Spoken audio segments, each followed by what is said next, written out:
Hey, what's up, y'all? Welcome to my channel, or welcome back to my channel. So today's story time is going to be about the time this man vandalized my car and tried to shoot me in the head. Dead ass, my life. Let's get into it. Okay, so as many of my stories will start out, I was getting off work late. I got off work late at like 10:30. It's about 25-30 minute drive, like from my job to my house. So I'm driving, like I'm floating. It's the middle of the night, like there's nobody on the highway. I'm going maybe like 80, 90, and I'm just rolling in the fast lane. To take the exit off of, off of highways, you have to be in like the slow lane or to go on a ramp. So I'm in the fast lane. I pass this one guy in his truck, and I get over to the slow lane so I could take the ramp. I use my blinker, I use everything, like, you know what I mean? Like, I just move over. And then all of a sudden, I see, like, lights flashing, like, like he was flashing his lights at me. And I'm like, what are you doing? Like, it's the middle of the night, like, why are you trying to be beefing with somebody on the highway? And there's literally only us two on the highway, like, it's almost 11 p.m. at this point. So, I look back, and I see him speeding up, and we're on this ramp. Like, the ramp above all ramps. Like, you know what I mean? There'd be, like, a ramp like this, like that, like that. We was on this ramp. So, like, we're on the top ramp, and this man wants to start acting crazy, speeding up on me, like, flashing his lights. And I'm like, what did I do? Like, are you mad that I passed you? Are you mad that you're going slow? Like, I'm so confused. Like, I'm just trying to get home. So, I start slowing down, and this man is speeding up on me. There's one lane on this ramp. This man passes me on my passenger side, like, vroom, and takes off. And I'm like, okay. So then I just continue driving or whatever. And then he starts trying to brake check me on this ramp.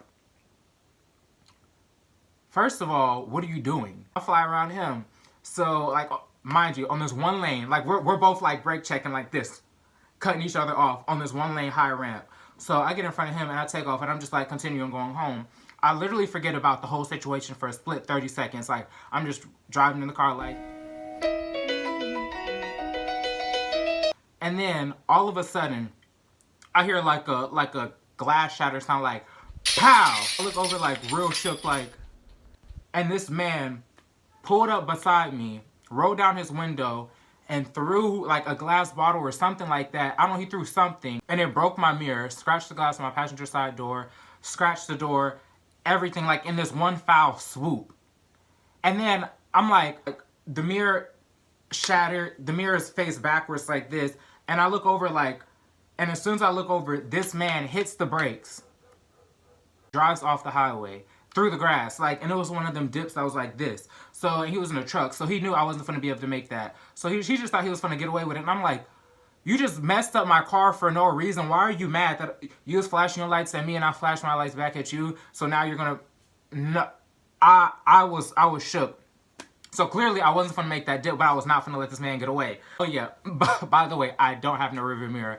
That's another story. I didn't have one for the whole year. Still don't have a rearview mirror, but like, that's a whole nother story. So at this point, I don't have a rearview mirror. I don't have this mirror. I don't have that mirror. Literally all I have is the driver's mirror. So I'm driving, and I'm like driving forward, but looking back like this. I look at the next exit, I'm like, speed up to that next exit, foot all the way down, I'm gassing it like 120. When it gets to this next exit, I get off the exit, hit a U-turn, come up the illegal side of the road, and I'm like, I'm gonna find this man, wherever he is. Like, he just thought he was gonna drive off the highway through the grass and be driving through the woods or something like that. So I'm like, no, I'm gonna get this man. I hunt this man down, I'm driving down this road, and then I see him like come out the woods, and I'm like, I got you. So I'm like, okay, so at this point I'm shook, but I'm like, I just have to get the license plates. Like, I have to get the license plates bare minimum. This man takes off speeding, like doing the most, like driving through, weaving through cars and stuff like that on the road. I'm following this man. I'm trying to record and take pictures and stuff like that to get his license plates, but I can't. It's like the camera quality is not picking up or whatever because it's nighttime. So I have to go into my notes. No lie, we're doing like 110, down like a 40. You know what I mean? Like driving down the street, like weaving through traffic, and I'm like this, typing in my notes, like weaving through traffic, trying to get this man's license plates. And then I have to type it like a couple times just because like I don't want to, didn't want to miss a letter or nothing like that or get it wrong. So then after I get his license plates, I'm like, okay, now what? So it automatically, first thing that comes to mind is like, call the police. But my car wasn't registered. So I'm like, I kind of felt like, calling the police would just get my car towed and like get me a ticket, you know what I mean? So then at this point I'm like, okay, I can't call the police. Like I felt like I can't call the police. Like I should have called the police. Like I'm stupid. But like I was like, yo, like my car's not registered. And in Texas, like if your car's not registered and the police come, they can tow your car and give you a ticket. So I'm like, I would look stupid like getting my, you know, calling like, hey, you know what I mean? And my mom's out of town. She's in California with her fiance or whatever. So I keep calling her. Because I'm like, I don't know what to do. Like, I don't know how to do adult things. Like, I need advice. Like, I don't know. So I keep calling her. She's not answering. I call her like 10 times. And then I'm still following this man because I don't know what to do. You know what I mean? And I'm like, I don't want to call the police. My mom's not answering. This story is about to get very detail oriented. So, like, I need you to be like right here. You know what I mean? Like, keep it right here because every detail is going to make sense at the end. So we're driving and this man is weaving through parking lots and we get to this clinic and this man pulls up in the clinic and I see a police, like a squad police truck, like a Tahoe, like a all black Tahoe police truck. And I pull over real quick and I look in the police truck, there's no police in there. I'm like, oh, okay. So I get back in the car and I speed up, follow this man again. We then go and pull into this other parking lot. So I was on the phone trying to call my mom. He was on the phone calling somebody. So he pulls into this parking lot where somebody he called met him in this parking lot. This man jumps out his truck. Somebody tosses him a gun. And then he goes like right in front of my car. This man really pulled out a gun as if I was a threat. As if I was a threat. Like he didn't just beat up my car. So, yo, like my car sits low to the ground. So somebody standing in front of my car like this to shoot, like I'm gonna get shot in the head, the neck, anything like that. You know what I mean? I'm not gonna get shot in the toe. You know what I mean? I'm not gonna lose a toenail. I'm not gonna get shot in the leg. So he points the gun and I go like this, like turn the wheel, gas it. I can't even see where I'm going because I'm literally driving like this. And this man goes, pow! Literally dodged the bullet. And I like peel out the parking lot and then it comes to me like, oh, why don't you call your mom's fiance? They're together. So I call him and he's like, he's white, but like he's like hood white, if you know what I mean. So like, he answers the phone and he's like, hey, what it do? What's up? Ba-da-da-da-da. And I'm like, hand the phone to my mom. Like, I don't have time. I don't have time for the shenanigans. Like, he has the phone to my mom and I'm like, somebody just shot at me. Like, I'm gonna die. They're coming after me. I don't know what to do. And she's like, what? And I'm like, yes, like somebody real life just shot at me. Somebody just jacked up my car. And I'm panicking. So she's like, and I was like, and I'm running out of gas. Literally had probably, I think I had 12 miles, like 12 miles left. And 12 miles in my car, when I'm gassing it, like when I'm like full foot down, 12 miles in the car equals like 5. You know what I mean? So I'm like, I'm not going to make it home. I'm running out of gas. This man just shot at me and messed up my car. I mean, I got his license plates, but I didn't know whether to call the police. You weren't answering.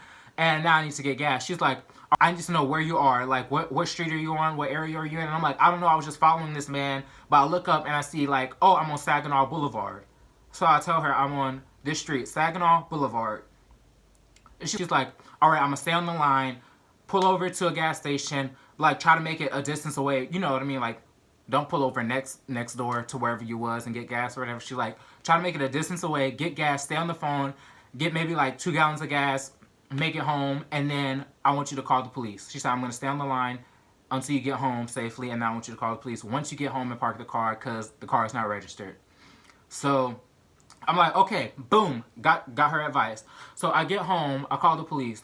So the lady's like, hi, 911, what's your emergency? And I'm like, somebody just shot at me. She's like, okay, thank you. I'm going to transfer your call. Transfers my call, and then this other lady picks up. She's like, hi, I'm going to transfer your call. Transfers my call, and then this other lady picks up. She's like, hi, it's your emergency. What can I help you with? So I'm like, okay. So I start telling her the story from the beginning. She's like, oh, Ben, you said you got off work at 10:30? It's like 11:45 now. Why did you wait like a whole hour to call? Like, we can't do anything if it's been past the hour. I don't know. Like, it's just a car accident. I don't know. You need to call the insurance. Blah blah blah. Because I'm telling this lady the story from the beginning. Like, okay, I was on my way home. This and that. Like, I didn't jump straight to the point. Like, I'm not gonna jump. Like, I'm not gonna tell the story backwards. Be like, somebody shot at me, and they have to backpedal on the story. You know what I mean? So I'm telling her from the beginning. She's cutting me off, and I'm like, So there's nothing you can do, that this man just shot at me and messed up my car. And she's like, whoa, whoa, whoa, whoa, whoa. You didn't tell me that. Somebody shot you? Somebody shooting at you and messed up your car? No. She said, you should have started with that first, okay? That's very important. Actually, we will get the police sent out to you. We're going to send out a couple of squad cars. Everything's going to be fine. Don't worry. Tell me more details, and the police are on the way. So I'm like, okay, boom. Tell her all the details, and then the police pull up. And you know, police, they don't be doing nothing but harassing people. So I'm sorry, no shade, but like, you know what I mean? Like, but you know how police don't be doing nothing really most of the time. So for something that only requires one police, like 5 police come. So like, that's how it was. Like, they wasn't doing nothing in the middle of the night. So I literally look outside, and there's a bunch of police cars outside. And I'm like, oh, I'll go outside, and they're like, all right, blah, blah, blah. I'm telling them everything. The police are asking me like, okay, where were you at? What location, what street, what area? Where did this man shoot at you? What parking lot? Blah, blah, blah. And I'm like, I don't know. Like I said, I really was just following this man, trying to get the license plates, like, and stuff like that. I was like, I was not paying attention to where I was going. I don't know what area I was in. I'm not, like, I'm new to the area and stuff like that. I'm new to the city. The police was like, we need to find out where the location was, like where the crime scene was. So I said, like, literally, genius idea came to me. I said, yo, I could just look on my credit card. So I look it up. Boom, some gas station pops up. And I'm like, this is it. Like, I hand them a phone. I'm like, this is it. So I'm like, if I get to this gas station, I will be able to figure out, like, where I went from, you know, from this gas station to where I was before or whatever. You know, I'll be able to backtrack from the gas station to where I was before. So, y'all, they're following me. At this point in time, my registration is expired. I do not have a rear mirror. I do not have a side mirror. And my headlights are garbage. So I'm literally driving with the high beams on and a line of police cars behind me because they have nothing else to do. So I pull up to the gas station, and everybody gets out their cars. Like, all the police get out their cars, and they're like, this is the gas station. I said, yes, this is the gas station. I said, so from here, I might possibly be able to figure out where I was before I came to the gas station. They're like, all right, so everybody's going to get back in their car, and we're going to follow you to wherever you go. And I'm like, I remember there was a clinic, and there was like a squad police truck. So if we could just find that clinic, the police are like, okay, they're looking up clinics, and they're like, actually, we know a clinic. So you follow us to the clinic, and then, you know, tell us if this is the clinic or not. So I followed them to the clinic, and, yo, tell me why they pull up at a Walgreens. A Walgreens. A Walgreens. Like, they pull up to Walgreens, and they're like, okay, so this is it? And I said, no. I said, this is not the clinic. I said, this is a Walgreens. They said, oh, Walgreens is a clinic. I said, this isn't where it happened. They're like, I'm pretty sure this is where it happened. Like, this has to be where it happened because there's no other clinics. I'm like, yo, like, I know I'm not crazy. Like, there was a whole nother clinic. So I tell them, I'm like, yo, there was like this squad truck out there, like all black Tahoe. They're like, oh, okay, like that was our sheriff. So like, we'll contact the sheriff, find out what clinic he was at, and then from there, we'll be able to go there. So they do that, and we go to the clinic. A whole line of us pull up to this clinic, and they're like, is this it? I get out the car, I'm looking around, I'm like, this is it. This is the clinic. I'm like, okay, so from this clinic, I'll be able to backtrack to the parking lot that I was at where the man shot at me. So I'm driving. They're all following me. And then at this point, I'm kind of like losing hope. Like, I'm going crazy. Like, I don't know. I can't find the parking lot. I can't find the parking lot. I don't remember where it was. And then, boom, I see the parking lot. It was like an old church parking lot. So we pull up. Everybody gets out. And they're looking. They're like walking around with flashlights and stuff like that. And then they start asking me questions. I'm like, this is where I was at. This is where he was at. This is where I turned out. This is where I ducked my head down and turned. I said, this is the tire marks through the grass from my car when I left. And because I literally pulled out through the grass, like, because I was not paying attention. Like, I couldn't see, like, I was not finna get shot in the head, you know, type situation. So I was like, this is the tire marks, this is that. And then they have the nerve to be like, are you sure you didn't break your mirror yourself? Because there's this pole over here, and it looks like you could have just hit the pole, because the pole is pretty close to the tire marks. And I was like, I said, I know I wasn't looking where I was going because I was like this, but I said my mirror was broken already before. I said, that's how this whole thing happened.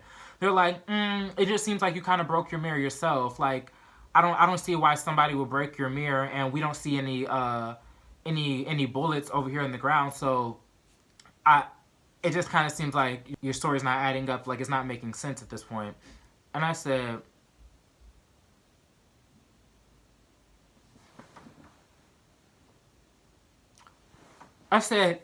do you know what time it is? At this point, it's literally like 12:31 a.m. And I'm like, I'm like, who makes up this type of stuff? Like, I'm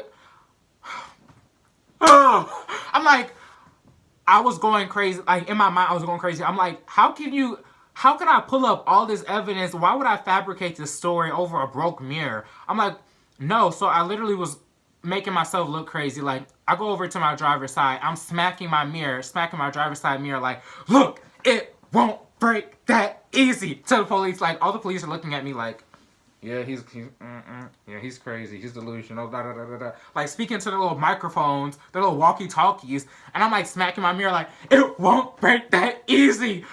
I promised you I promised you somebody did this to me. I'm not lying. I was like, what can I do to make you like believe me? Like I showed you this, I showed you that. This lady police was like, okay, so you're telling me that if we check these cameras right here in this church parking lot, that we're gonna see everything that you just said. And I said, yes. I don't know why she thought that her being like, oh, there's cameras up there is gonna make me be like, oh wait, sorry, like I lied. Like, this all the fabrication. Like, I was just on my way home from work, broke my mirror, and like, no. Like, I'm like, yes, check the cameras, check this, check that, check everything. I'm like, I got the license plate number, boom, run it. I'm like, it's a blue Toyota 4Runner. I'm like, you need to check this.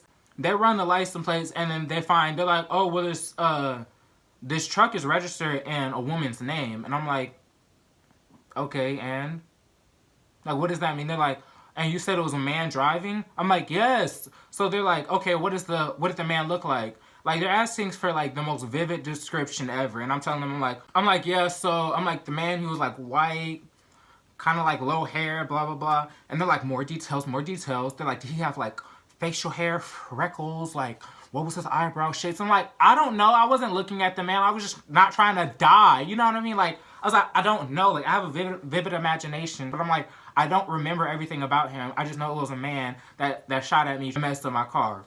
So they're like, all right.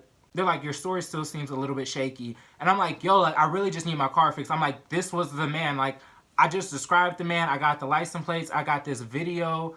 And they're like, what's the video? And I showed them the video. I'm like, yeah, I was recording, like, driving behind him or whatever, trying to catch his license plates.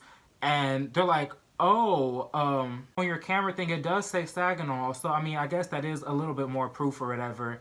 I'm like, why would I be lying about this? Like, I don't know if that's just like a tactic police use. I'm like, yeah, like this man was running lights and running stop signs and stuff like that.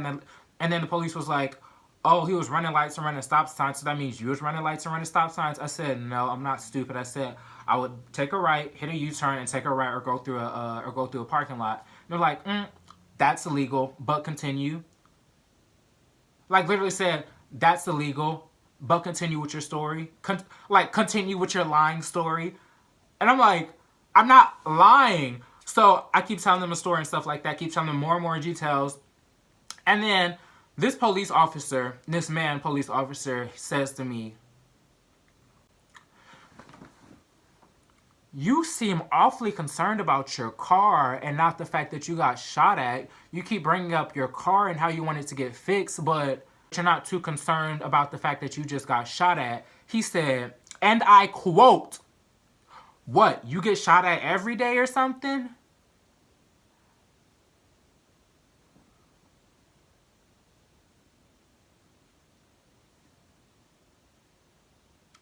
This police officer really looked at me and said, you get shot at every day or something? Why would you say... Who says that? That's like some girl, her house getting broken into and then she gets raped or something, and then the police come and she's like, oh my god, like they took all my stuff and like they raped me, but like all my furniture's gone, like I need some stuff back. Can you guys find them? And then the police being like, you seem pretty concerned about that furniture. You keep bringing up that furniture, but you get raped every day? Like, you know what I mean? Like, that's the equivalent. Like, I just almost lost my life.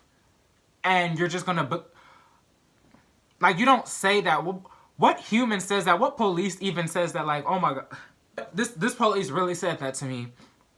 And I was like, I said, well, I pulled out everything. Like, I have videos, I have pictures, I have license plates, I have freaking like bank receipts on my app. I'm like, what else? So many details. I'm like, what else could I do to make you all believe me? And the police was like, oh, well, it's not our job to believe you. It's not your job to make us believe you. That would be up to the judge or the detective that's going to go more into this case.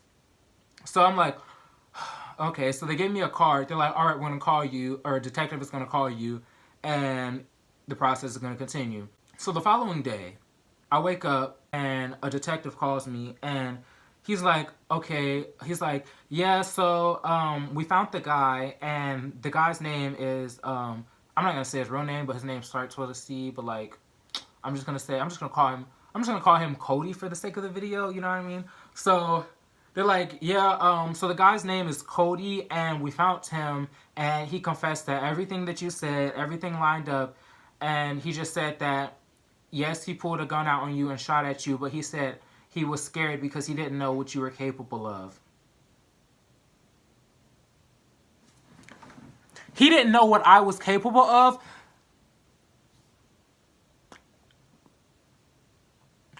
You're scared.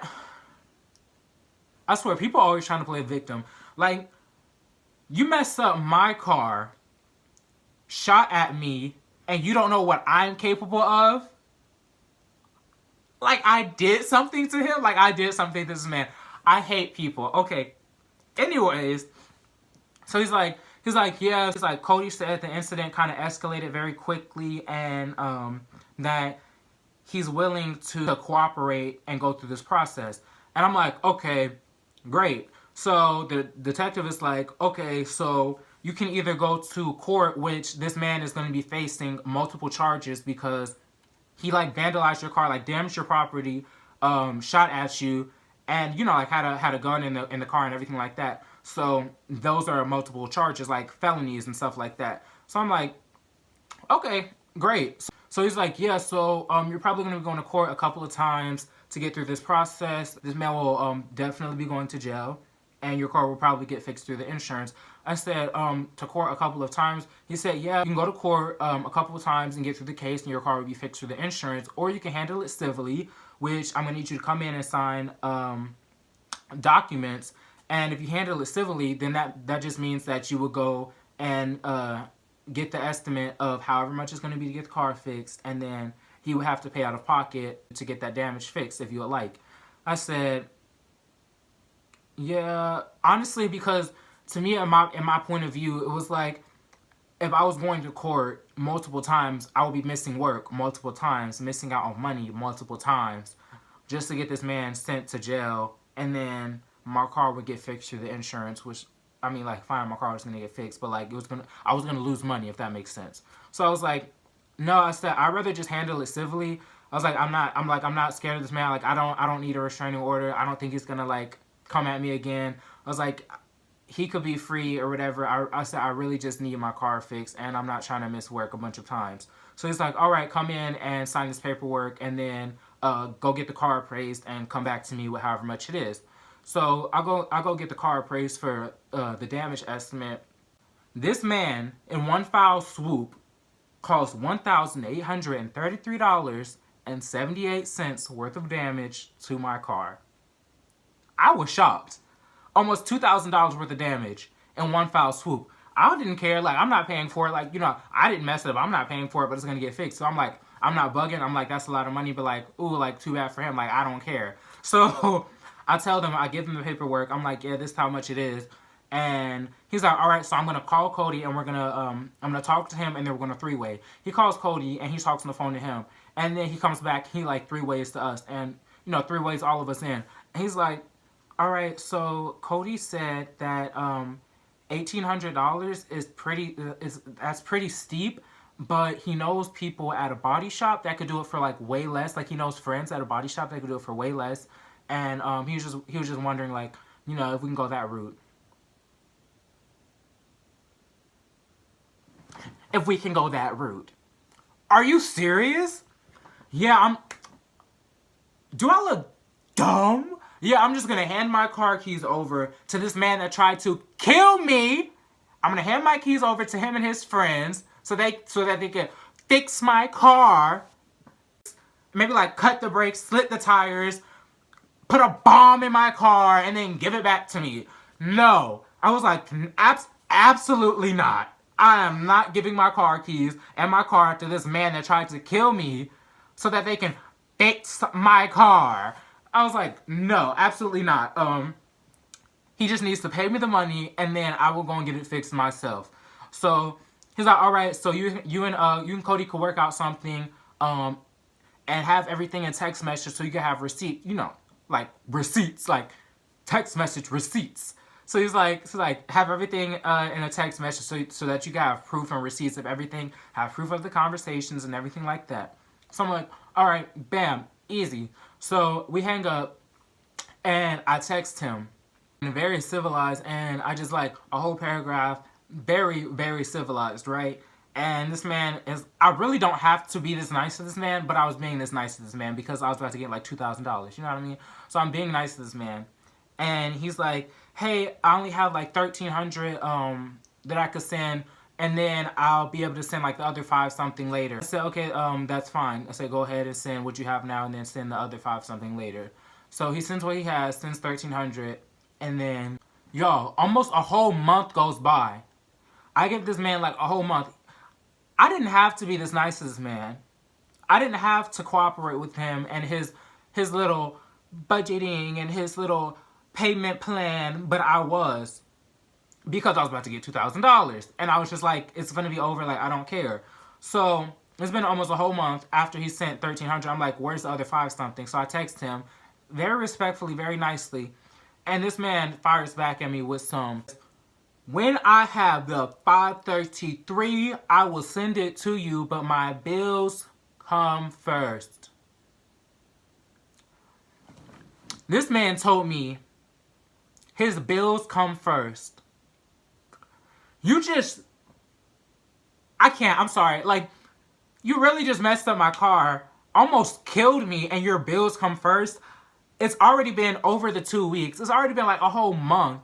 Are you gonna tell me your bills come first? So he ends up sending me like 500. He really, 1,300 plus 500 equals 1,800. This man caused $1,833 and some change worth of damage. So I'm expecting that exact amount. Like, you don't just round down on me. So he sent 1,300 plus 500. And then thinks he's gonna go ghost. So I texted him, I said, hey, you're $33 short. I said, you have 7 days to send me the last $33 or else the police will be contacted and you'll be arrested. This man was really being petty. And because I said, you have 7 days to send me the rest of the money, this man texts me back and says, okay, then I'll send it in 6. How about that? Then he proceeds to say, there you go. Now leave me the f alone. Leave me the f alone. Leave me the f alone.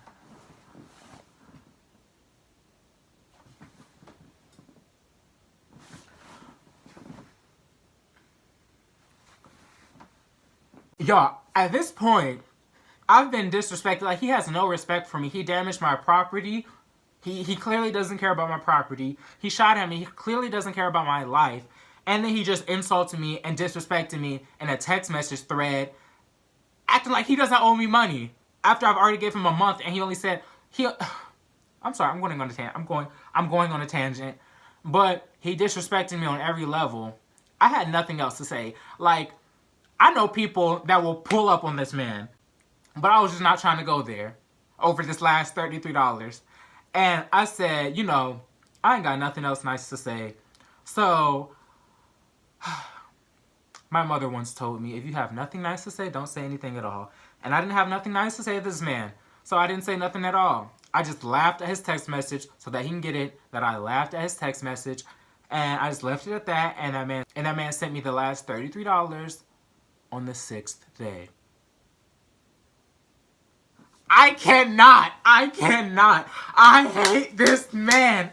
Oh my god. Like, I don't even know how I got through the whole thing without, like, I've never been disrespected like that in my life by anybody on that many levels. For somebody to disrespect me in every single spectrum of life. But, like, I was getting $2,000. I was getting, like, $2,000. You know what I mean? So, like, me and my sisters was talking in our text message thread, like, our group thread. And my sister was really mad. Like, yo, like, you should have sent that man to jail. Because had it been the other way around, like, you're black, he's white, then it would have been totally different. He would have been locked up on site and everything like that. And I'm like, okay, yeah, like, I get that. I could have sent him to jail, but, like, I needed $2,000. You know what I mean? Like, I needed the money. So, honestly, I got that $1,833, and I spent $100 on a new mirror. So, literally got a $1,700 come up because somebody can't control their temper. And this man really wants to play games now. Like, now that I got my money, like, I was being nice to get my money because I was a come up. But now that I got my money, sir, Cody, try me if you want to. I promise you would not be the same outcome this time. I'm going crazy. Like, this man really disrespected me. I almost died. So yeah, moral of the story, I don't know, like, how about control your temper? Road rage is not that serious. So yeah, so like, that's my life. Somebody messed up my car and tried to shoot me in the head. So, like, my life's garbage. Okay.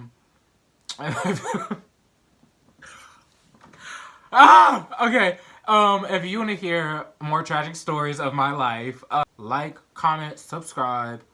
Until next time. Bye.